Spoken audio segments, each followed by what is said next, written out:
In the foggy streets of Edinburgh, where shadows stretch across cobblestone alleys and whispers of the past linger in the cold air, lies a mystery that has haunted Scotland for nearly 2 centuries.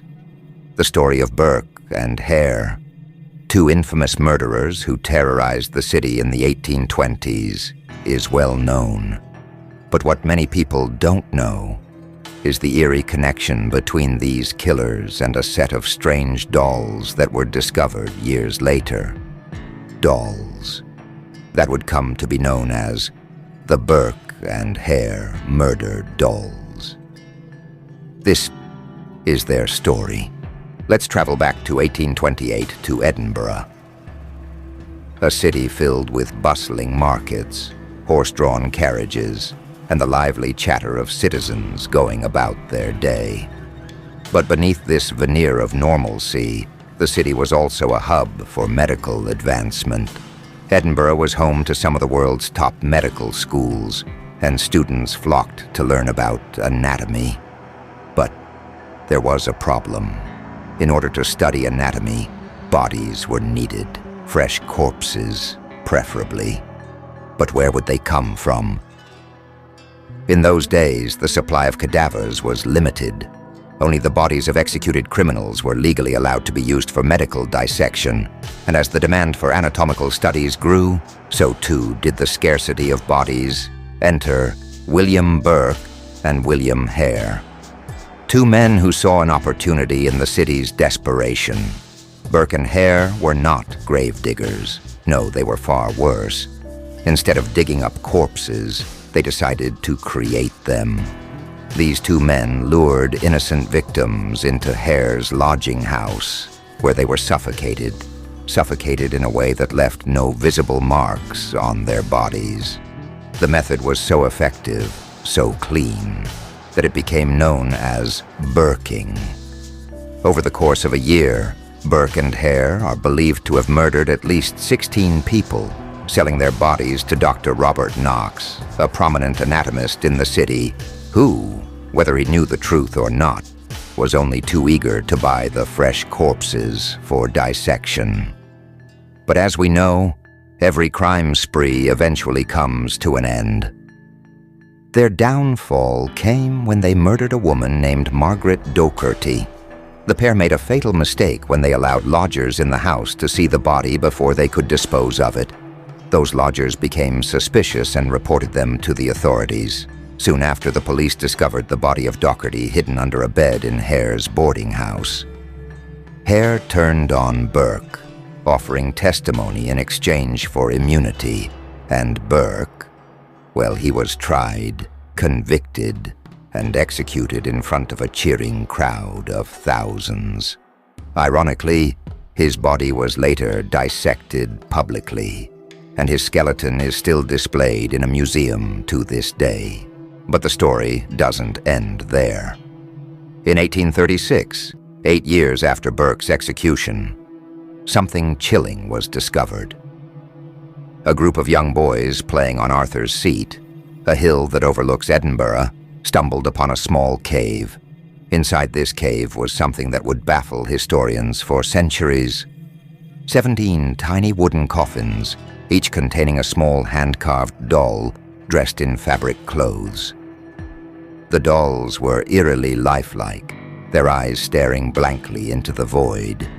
But why were they there? Who made them? And what were they supposed to represent? Over the years, many theories have emerged about the origins of the Burke and Hare dolls. Some believe the dolls were created as a form of memorial for the victims. You see, there were 17 coffins in total. Could it be that each doll represented one of Burke and Hare's victims? It's certainly possible, given that they are believed to have killed at least 16 people. But others have suggested something even darker. Some say that the dolls were part of a macabre ritual, or even a way to appease the spirits of the dead. Could it be that someone, perhaps feeling guilty about the murders, crafted these dolls as an offering? Or maybe it was a way to remember the nameless, faceless victims who had been so cruelly discarded. Let's take a closer look at these dolls. The craftsmanship is simple, yet haunting. Each doll's face is carved with care, though not with the skill of a master artisan. Their clothes, though tattered and faded with time, were made from fabric that was common in the 19th century. And most curiously, the coffins themselves were all different sizes, as though made for individuals of different ages or body types. Could this detail suggest that the maker was aware of the victims' identities, perhaps even their physical characteristics? Or is it merely a coincidence? There's another theory, one that delves into the realm of superstition and witchcraft. In the 19th century, Scotland, like much of the world, was still deeply superstitious. Some believed in the power of dolls as vessels for the spirits of the dead, a form of sympathetic magic. In some cultures, dolls were created to house the souls of those who had died violently, allowing them to find peace in the afterlife.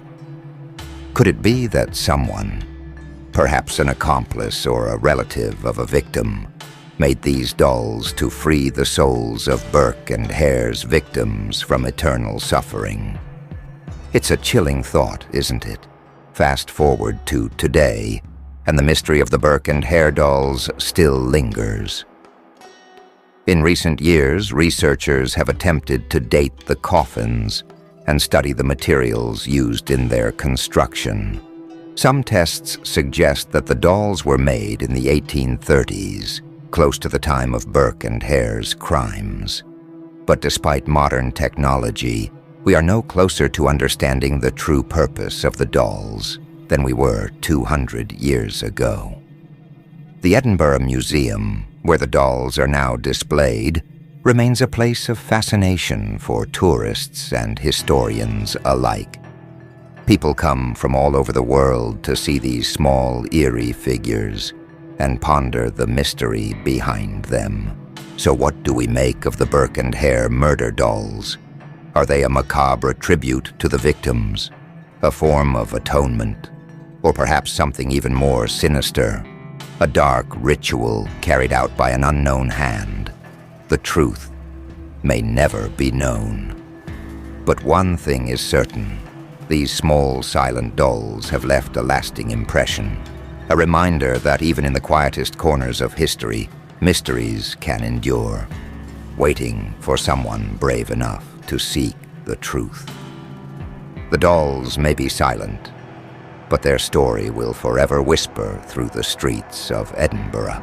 If you found this story chilling, make sure to like, subscribe, and hit the bell icon for more dark mysteries from history. Who knows what other stories may be waiting in the shadows?